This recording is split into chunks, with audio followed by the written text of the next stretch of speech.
What are we doing here? And where are we gonna go? It's like we just woke up one morning and then it's welcome to the show. Don't ask any questions, just go with the flow. Make as much money as you can and try your best not to get broke. Copy everything you see on the TV, from the hairstyles to the clothes, and don't think too often, just do exactly as you're told. And if you ever get confused, then just turn towards the alcohol. You'll still hear your thoughts, then just turn up the radio as you learn to live a lifestyle of drugs, sex, and rock and roll. But in all honesty, I just need to know, is there more to the cycle than growing and getting old? Living and dying just to leave behind a happy home and a whole lot of property that somebody else is going to own. I just really need to know before the casket's closed, 'cause I'm not willing to gamble with my soul, nor am I ready to take any chances. These are just simple life questions and I'm just searching for some answers. Like, what are we doing here? And what is our purpose? How did we get here, and who made us so perfect? And what happens once we go, or is this world all really worth it? Questions we don't answer because apparently we don't really have to. There's no purpose to this life and our existence is merely natural. Then in that case, please let me ask you, did you create yourself, or was it somebody else who had fashioned you? 'Cause you're a being that's impeccable, faultless and unparalleled. You're a product of supreme intelligence and I'm merely being rational. For there isn't a camera on this earth that can come close to the human eye, nor a computer that can compete alongside the human mind. And if the whole world was to come together, we wouldn't be able to create a single fly. So many signs, yet we still deny. As science tries to justify that all this could come from none, when it's a simple sum. 0 plus 0 plus 0 cannot possibly ever give you 1. So from where did all this order come? For everything has its origins, a maker, a creator of its own. I mean, the only reason you're watching this video is because somebody had to press upload. So we can believe in the Big Bang, but I'd rather believe in He who caused it to explode. Allah, the creator of everything along with every single soul. The ever-living, the master, the only one who is in control. Unlike his creation, beyond our imagination. And no, he's not a man, nor does he have any partners in association. He's on his own. And no, he did not ever leave us alone.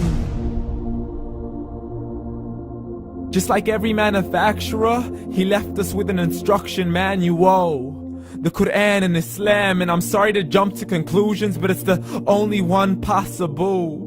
The only definition of God is the one and only supreme being. It's logical, a book with 0 contradictions, with miracles that are both scientific and historical, all revealed over 1400 years ago.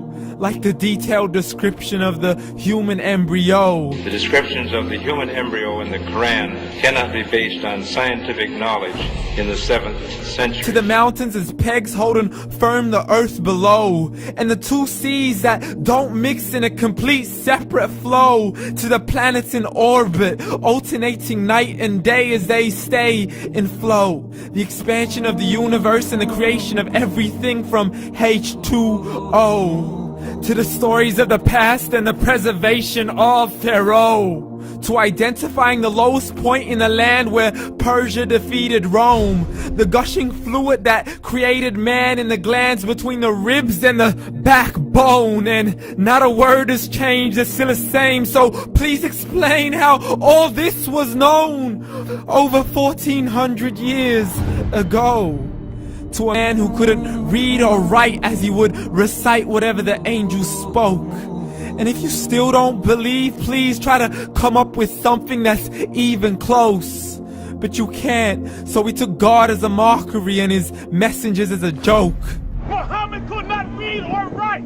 How somebody who can't read or write gonna start a religion? Dismissed his scriptures as legends and tales of the ancient folk as we live life according to our whims, desires, and hopes. saying this life is the only home we will ever know. We will live then die, then simply turn to bones. YOLO! Correction, after the grass dies, the rain arrives and it regrows, and Allah promises to do the same thing to your very soul and bring you back from your very fingertips to your toes, as the all-seeing supreme being watches us so close, and we are surely being tested in our wealth, our health, and our self, and everything that we've been blessed with. So believe, for we will surely be resurrected and be brought back to our Lord and account for every single deed, as He hands us our books and orders us to read. From the bad to the good and everything in between. You yourself are sufficient for your own accountability, so don't be mad at me. You are the one who thought He wouldn't come back to me. I gave you a whole life long to search after me, but you were busy in all that which was temporary. So read, and glad tidings to all those who believed. And if you disbelieve, read. And don't let that day be the first day you find out what your life really means. Read.